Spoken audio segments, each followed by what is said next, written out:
ఒక టీటీడీ మాజీ ఈవోగా ఉండి మొత్తం తిరుమల కనసను నడిపి ఈరోజు కల్తీ విషయంలో విచారణకు వస్తే నేను ఒక భక్తుడిగా లడ్డు ఇస్తే లడ్డు కూడా తోసేసి ఈరోజు ధర్మారెడ్డి కారికి పారిపోయాడు.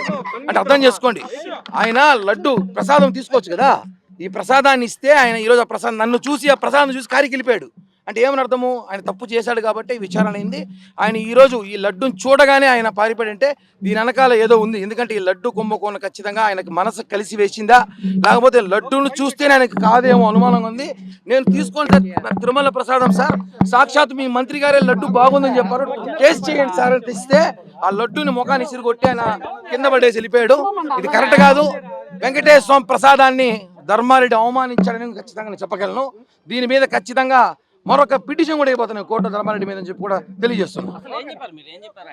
నేను వచ్చాను సార్, ఆయన దిగాడు సార్, శ్రీవారి ప్రసాదం సార్ తీసుకోండి, మీ మంత్రి గారు ప్రసాదం బాగుందని చెప్పారు, చూడండి సార్ అన్న. లడ్డు కొట్టేసి కారికి హూ అని నిలిపినాడు. అంటే ఆయన హయాంలో ఉన్నాం అనుకుంటాడు. ఇంకా ఈ హయాము కాదు, ఇక్కడ ప్రసాదం వెంకటేశ్వర స్వామితో ఆల్రెడీ పెట్టుకున్నావు, మళ్ళీ దేవుడు ప్రసాదిస్తే దేవుడు ప్రసాద్ తోసేసి కారికి వెళ్ళిపోయాడు. అంటే నువ్వు ఈవోగా ఎలా పరిపాలించావు, వెంకటేశ్వర స్వామి లడ్డు కూడా తీసుకోలేనంత స్థితిలో ఉన్నావంటే 5 ఏళ్ళు ఎలా పరిపాలించావు, గతంలో ఒక 9 ఏళ్ళు. అంటే నువ్వు అన్నీ కూడా డ్రామాలు ఆడావని చెప్పి కూడా నేను అంటున్నాను సార్. 100% కల్తీ జరిగింది, మీరు చూస్తుండండి. ఖచ్చితంగా ధర్మారెడ్డి అంటే బ్యాచ్ అందరూ జైలుకి పోతారని చెప్పి కూడా తెలియజేస్తున్నా.